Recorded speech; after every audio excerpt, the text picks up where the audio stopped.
श्रावण मास इस महीने 22 जुलाई को शुरू होगा तथा 19 अगस्त को समापन होगा, यानी सावन का महीना कुल 29 दिनों का रहेगा। इस 29 दिन के सावन में 5 सोमवार और 4 मंगला गौरी व्रत होंगे। श्रावण मास की शुरुआत सोमवार से होगी और संयोग से समापन भी सोमवार को होगा, जिसमें कई शुभ योग भी बनेंगे। इस बार सावन में 5 सोमवार और 4 मंगला गौरी व्रत होंगे। पहला सावन सोमवार का व्रत 22 जुलाई और पहला मंगला गौरी व्रत 23 जुलाई को रखा जाएगा। जैसे सावन के महीने में भगवान शिव की उपासना करना उत्तम फलदायी रहता है, वैसे ही मंगलवार को मंगला गौरी व्रत करने से अखंड सौभाग्य की प्राप्ति होती है। भगवान शिव के मस्तक पर चंद्रमा विराजते हैं। चंद्रदेव सोमवार के अधिपति हैं, इसलिए भगवान शिव को सोमवार अति प्रिय है। वहीं पीताम्बरा पीठ के पीठाधीश दिनेश महाराज ने बताया कि 22 जुलाई से 19 अगस्त तक रुद्राभिषेक किया जाएगा।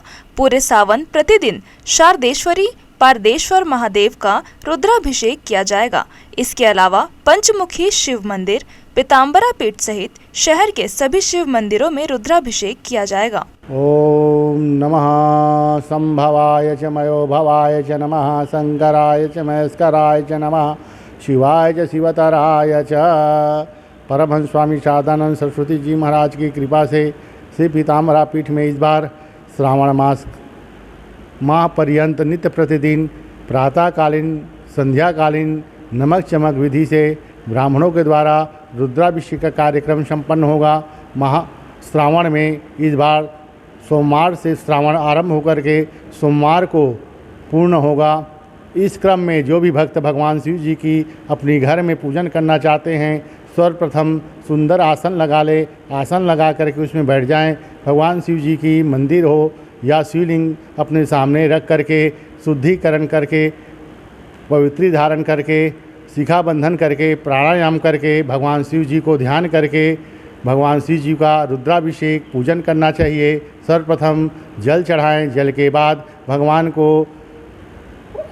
भगवान की पैर धो रहे हैं, इस भाव से थोड़ा सा जल डालें, फिर आचमन कराएं, अर्घ दें। मधुपर्क है, मधुपर्क के बाद दूध से स्नान कराएं, दही से स्नान कराएं, दही के बाद घृत से, उसके बाद मधुरस से, शक्कर से, पंचामृत से, फिर गंधोदक से भगवान को स्नान कराएं, बिजिया यानी भांग से स्नान कराएं, फिर शुद्धोदक जल से स्नान कराएं। स्नान के बाद भगवान को वस्त्र धारण कराएं, यज्ञोपवीत धारण कराएं।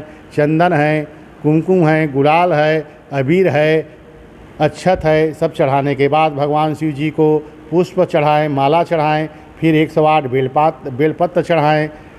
बेलपत्र में 3 पत्ता होता है, एक पत्ता भगवान शिव है, दूसरा विष्णु जी है, तीसरा ब्रह्मा जी है। चिकना भाव में चिकना तरफ अमृत रहता है, खुरदुरा में यक्ष रहता है। बेलपत्र के पीछे जो गुट्टा रहता है उसको तोड़ देना चाहिए, क्योंकि वो वज्र के समान होता है। उसके बाद भगवान को दुर्वा चढ़ाएं, समी पत्र चढ़ाएं और तुलसी मंजरी चढ़ाएं। फिर भगवान का धूप दीप नैवेद्य से पूजन करें, दक्षिणा चढ़ाएं और भगवान जी की आरती गाएं। इस प्रकार से सावन मास में अपनी शक्ति के अनुसार भगवान शिव जी की आराधना करने से देवाधिदेव को प्रसन्न किया जा सकता है। जय श्री राम। खास बात यह है कि 22 जुलाई को सावन श्रवण नक्षत्र प्रीति और सर्वार्थ सिद्धि योग में रहेगा, जो अत्यंत शुभ है। इस माह में खरीदी के लिए अन्य शुभ योग भी रहेंगे। श्रावण मास में शिव मंदिर में सहस्त्रधारा, रुद्राभिषेक समेत अन्य धार्मिक कार्यक्रम होंगे। श्रावण मास में शिव मंदिरों में विशेष पूजा अर्चना की जाएगी। इसके अलावा प्रतिदिन रुद्राभिषेक भी किया जाएगा। मंदिरों में रुद्राभिषेक महायज्ञ होगा। महामृत्युंजय मंत्र का जाप भी किया जाएगा। इस वर्ष का सावन में 5 सोमवार रहेंगे और 4 मंगला गौरी व्रत रहेंगे। सावन सोमवार व्रत करने से विशेष फल मिलता है। रुद्राभिषेक लोग करते हैं, पूजा पाठ करते हैं और माँ पार्वती जी ने भी इस व्रत को किया था, जिसके करने से भगवान शंकर को पाया था उन्होंने। और सावन में व्रत करने से माँ पार्वती को सिद्धि प्राप्त हुई थी, इसलिए सावन सोमवार विशेष माने जाते हैं। मांगलिक कार्य रुद्राभिषेक, पूजा पाठ, महामृत्युंजय जप और ओम नमः शिवाय व्रत पाठ नमः शिवाय मंत्र का जाप, यही मांगलिक कार्य होंगे। और विवाह कार्य तो इस महीने में होते नहीं हैं, शिव जी की उपासना वाले ही कार्य किए जाएंगे। 22 जुलाई को सूर्योदय से रात 11:40 तक सर्वार्थ सिद्धि योग के अलावा प्रीति योग एवं श्रवण नक्षत्र योग रहेगा। 23 जुलाई को सुबह 5:57 से दोपहर 12:05 तक पुष्कर योग होगा। श्रवण के महीने में 7 दिन सर्वार्थ सिद्धि योग होगी। समापन पर 19 अगस्त को सूर्योदय से शाम 7:30 बजे शोभन योग एवं पूर्णिमा तिथि सोमवार रहेगा।